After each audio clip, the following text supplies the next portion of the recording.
Hey guys, have you heard? Ishihara wants the really rare card. I can't talk. This is Lucky7DX, so welcome back to Let's Play Pokemon.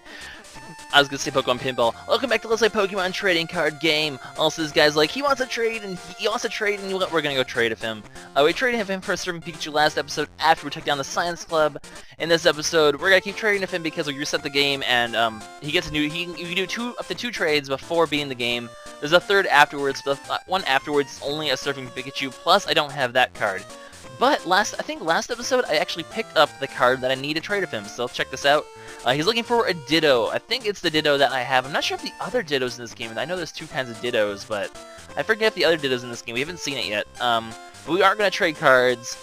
And we got Flying Pikachu! Unfortunately, as you knows last time, I couldn't do the Lightning Psychic deck that I wanted to do because I'm doing the Fighting Gym this episode. Although this thing has a fighting resistance, that would have been kind of nice. But next electric deck I will throw this in there. I won't be throwing in the Surfing Pikachu. It's kind of silly to have that. I think I probably will throw that in a deck at some point, but not right now. So right now we have our Darkwing Duck deck. So we're gonna be going to the Fighting Gym, but not quite yet. First, there's actually a couple trades I need to do. So we're gonna head to the Grass Club first. Because remember that girl I complained about? The oddish Revival Plume trade that was like, the whole time I was like, oh my god, why did I do this trade? Well, it turns out she actually, when you reset the game, she'll actually give you other options for trades, and one of them is actually really important, the second one. Where she will actually trade you a Clefairy for a Pikachu. Now we're going to go ahead and do this, and it actually is a promotional Pikachu, and that is one of two ways to get a promotional Pikachu. Before the end of the game. As I mentioned a few times, you can actually get promotional cards by doing Challenge Cups after you beat the game. But there are two types of promotional Pikachus, and we will actually be picking up both of them in this episode. I feel like I'm talking really, really fast right now. I'm not sure why. Calm the hell down, Lucky. But this Pikachu is actually pretty good. 60 HP, so that's pretty nice. And it does have an effect for one colorless energy that reduces the damage done by the next attack by 10. So it can actually be a decent early game wall, plus 2 energies for a 20% or a 20 damage, 50% chance to paralyze move. It's not too bad either. So all in all, it's not a horrible starting Pikachu to use. So I'll be using those as well in the next electric deck. Those being this and the other promo Pikachu we're gonna get over here at the Fighting Club. We finally arrived at our destination. Time to get off and go do some fun stuff. One of the guys here will trade, but first let's talk to the other people. They're actually talking about the Grandmasters, which is kind of appropriate. I guess a lot of people do save this gym for last, being, you know, you want the Mewtwo from the Psychic Gym and all that. What? Okay, how hard is it really to play trading cards? Well, age would not affect that. If old people could sit there in the park playing chess, I'm sure they can play a children's card game. Throwing a little Yu-Gi-Oh! Bridge there, a little bit of Yu-Gi-Oh! Bridge jargon, I'm so special. But yeah, if you can't play a card game, why are you even here? Silly old woman. But the guy we're interested in is actually right here. He doesn't give you a trade per se, but you have to give him 5 different cards, and if you do, he will give you another promotional Pikachu, different art, but same effect as the one we saw before. So we're going to go ahead and do that. However, the annoying thing is you have to reset the game every time for him to do his next one, so here we go, guys. This is going to be really annoying, but I'll meet you guys back. Random cutting sequence, go! Oh my goodness, guys, he's looking for a Rapidash. There's going to be 5 cards. They're all uncommon cards. They're not like the rare ones, but they are ones that are... They're mostly like evolutions like that. I think I have a spare copy of all of them, except one of them, and I'll note which one that is when I do it. Unfortunately, it's one I would like to have, but at this point, there's no use in going for it. Card number 3, it's a Grappler. That's actually the one I just mentioned. I only have one copy of this card, but the way I mean, you're gonna need more than one copy of Grappler anyway to use it, so... As much as I want to use Golem, we've already seen it in this Let's Play, so that's fine, I guess. No Golem in this LP. Sorry, guys. Alright, dude, what do you want this time? Oh, Parasect, good for you. I hate Parasect, it sucked during Amy, blah blah blah. Alright, what do you want now, dude? You want an Omastar? Okay, this will be the last card, though. Now his collection's complete, he's so happy, and he's gonna give us the card. Once again, it's a promotional Pikachu, and that is actually the last promo card we need to pick up in this game. Like I said, the one that you get from Ishihara after the game is just another copy of Surfing Pikachu of slightly different art. It's not even noticeable, really. So right now, we pretty much have every promo card in the game, which is nice. Managed to get all of those in this game. That's kind of impressive, considering some of them are kind of hard to get, considering you need rare cards for them. But yeah, so we'll be using both these promo Pikachus next time we do it. They do count as normal Pikachus, so we can use them also to evolve. I mean, we've seen these Pikachus plenty of times before with stupid whatever her face was who used Pikachus all the time. It was really annoying. But anyway, before we start this fighting gym, I do want to do one last thing over here in the Grass Club, because now that I've restarted again, this person will have a new trade. It's their third and final trade. I'm not going to do it, I don't think, because what she wants is a Charizard, and I have 2 Charizards and 1 Blastoise, but I kind of want to keep the 2 Charizards because there's not that many good Fire-type Pokemon, but there's a lot of good Water-type Pokemon, so I'm going to keep things as they are right now. So, sorry, maybe I'll do the trade after the game, but right now, or if I get like a bunch of other Charizards, but right now I'm going to keep things as they are with that. Unfortunately, I wish it was for a Venusaur, because I don't have a Venusaur yet, and that kind of bums me out, but what can you do? I mean, you'd think the Grass Club trainer would have a Venusaur. I don't know, whatever. Let's go back to the fighting club, though. It's time to go fight, so surely there's gonna be a bunch of trainers waiting us in here for us. So let's go. There's not really anyone here. Interesting. Maybe we can fight the Dumbbells. Dumbbell, I challenge you to a children's card game. Rawr. Or maybe these little Japanese signs. Oh, let's talk to him from behind because we're weird like that. This dude is Mitch. He's the leader of the fighting club. However, okay, the pupils are not here. They're actually at other gyms training. I guess it's kind of like the fighting gym in the original Pokemon, which wasn't really a gym. It was just there, like, next to the actual psychic gym, just being really lame. Because this guy has, like, no, I don't want to talk to you again.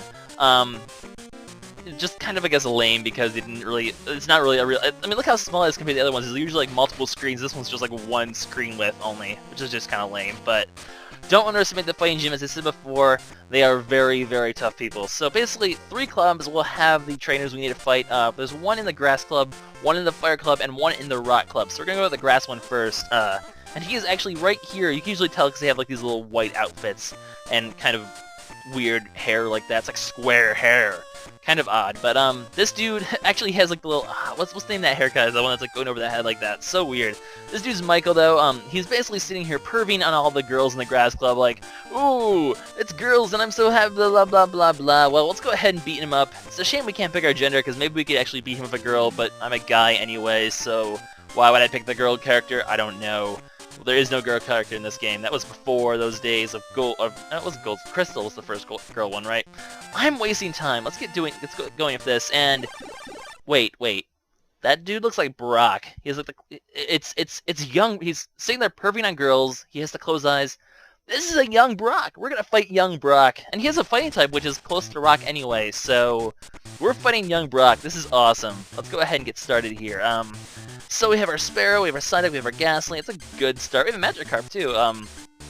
Kind of an interesting start. I'm not really sure what I want to go for first here. Spearow is obviously a good one to go for. You know, we haven't seen Spearow yet. I think I'll go ahead and throw that out. And we'll go ahead and throw the rest on the bench here. Let's see how that goes. Because we haven't actually seen Spearow yet, and I want to see if we can get some action of Spearow here. And he's a Mankey, that's not going to be too much of a problem. We have the Gyarados, that's going to be awesome as well, so I'll start setting up for that. In the meantime, Spearow can get this Psychic Energy. Its moves are Peck, which does 10 damage, and Mirror Move, which does the final result of the last attack on Spearow to the defending Pokemon. Not really something I'm going to use very much of, especially because it's so costly. But in a 1v1 versus Mankey, thanks to our fighting resistance, and even if we didn't have the fighting resistance, we obviously will be able to win, because all Mankey has is a move that does 10 damage, and that's it. It does have a Pokemon power that lets you look at either your or your opponent's prizes, your opponent's hand, or the top cards of you or your opponent's deck. So let's go ahead and load it up actually so you can see what I'm talking about. There you go, right there. So yeah, top card of either deck, a random card from your opponent's hand, or one of your player's prizes. So it's kind of useful for scouting, but really Mankey's kind of a weak Pokemon. That's kind of why I've ignored it up until now. So we're going to go ahead and throw this on Magikarp. We have a Pokeball. I could go for Fearow. That might not be a bad idea. Alright, let's get a Fearow going here. I do need more energies for that, but hopefully I can get this one to survive me. It does have 50 HP, which is pretty nice. I think Doduo does as well. So these bird Pokemon are surprisingly sturdy. However, yeah, no, don't be doing that. Don't be hitting me with your, don't like that. Do not want, I'm not gonna fight Electabuzz with a bird Pokemon, so what I'm going to do is I'm gonna throw this on Ghastly, switch it out, and let Ghastly handle this one. Alright, Electabuzz. So this guy is actually kind of clever. He does run electric and fire type Pokemon as well to sort of deter some of the common resistances to it, although fire doesn't really add to that. But electricity certainly does, because bird types are the weakness of that. I'm going to keep this here in case I need to use it for super energy retrieval or a computer search, and then I'm just going to keep going. He doesn't have the lightning energies, so... although he might be able to win against his Ghastly if he does get one, because 30 damage is not gonna. Hey, there we go, super energy retrieval.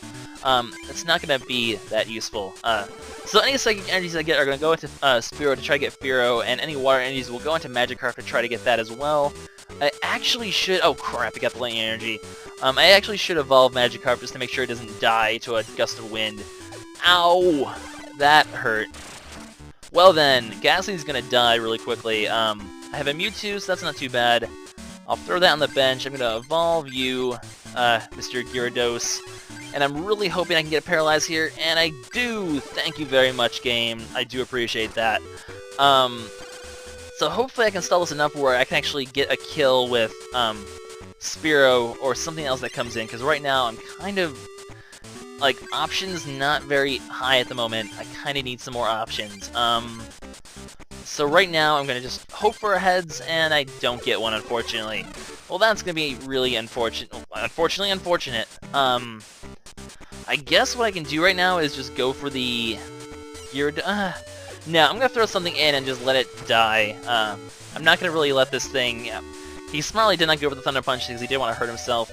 I'm just going to let something die. I'm going to let this Mewtwo die as much as I don't want it to die. I'm just going to... No, we got Psychic Energy. I could go for that, but no, I'm just going to let the Mewtwo die. Get the Fearow out next time I get energy, although I could always use the Super Energy Retrieval to do that if necessary, and maybe, just maybe, he'll kill himself off with Thunder Punch in the meantime. Which he might actually do that. He's either going to kill himself off next turn, or at this point Spearow can come in and kill him anyway, so actually, let's conserve the Mewtwo, bring the Spearow in here, and peck him to death. That's right, a bird just took down Electric type. Take that, game. Take that. We got a Golduck going on as well. If I get another Psychic Energy, I can use that as well. Oh, no. Oh, thank goodness. That was dangerously close to killing him. If he got the Flamethrower, my Spearow would have died. And that would have been sad. But luckily, we got enough to get the Fearow here.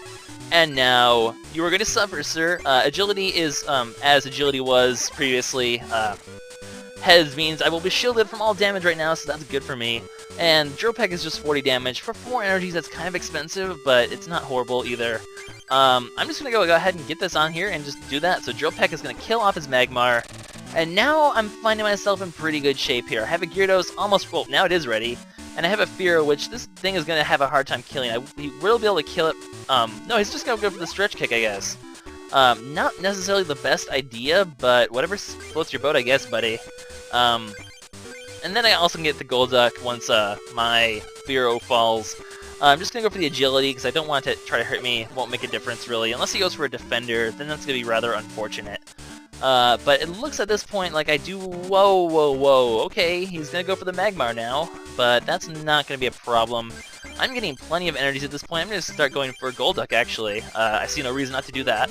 I'll just evolve it just to make sure I don't get killed by anything like a Stretch Kick or something like that. Agility, just to make sure I don't get hurt, which didn't make a difference. But next turn, Drill Peck will be able to kill off the Magmar, and I should be in pretty good shape for whatever happens. Oh, don't do that. That's just playing dirty. Alright, if you want to play like that, then I'll just go for another Agility and try to get Invincibility, which I won't. The only problem, of course, with his 3-color deck is that he does have trouble getting the energies to appropriately kill things. And why didn't he attach it to that Magmar? Weird choice, dude, but whatever floats your boat. He's just trying to stall Defenders right now, which is kind of annoying. But, what can you do, I guess? I'm just going to go ahead and just burrow through this so I can't do that again. I really should have just done that to begin with, I guess, because 2 Drill Pecks would have killed him no matter what the Defenders were. He does have a Magmar ready now, which is unfortunate, but... like I said, at this point, I don't think he really has much of a chance to do anything. As much as I want to show up the Gyarados, I will try to get the Golduck out after this. Oh, I did get the Agility. So, take that, dude. I have Agility. So sad. Too bad for you. So next turn, I will hopefully... Well, what is he going to do? He's going to just use Peek and see my Spearow. Go ahead and look at my Spearow, you creeper. Just peek in my windows, checking out my Spearow. How much does the retreat cost? Oh my god, it has no retreat cost. That's pretty awesome as well. let's go ahead, throw the Golduck in here, and I'm going to attach the Psychic Energy to Golduck. And I'm just going to go, well, let's show off both moves. I'm going to go for the Side Shock at first, and that is going to paralyze. And the next turn I can go for the Hyper Beam, and because of weakness, that will be a kill. So that is the game. Unless he uses a switch or a full heal, he won't be able to do anything about that, and I'm going to win with a 3-0, or 0-3, or whatever you want to call it, score-wise. Hello, Mew.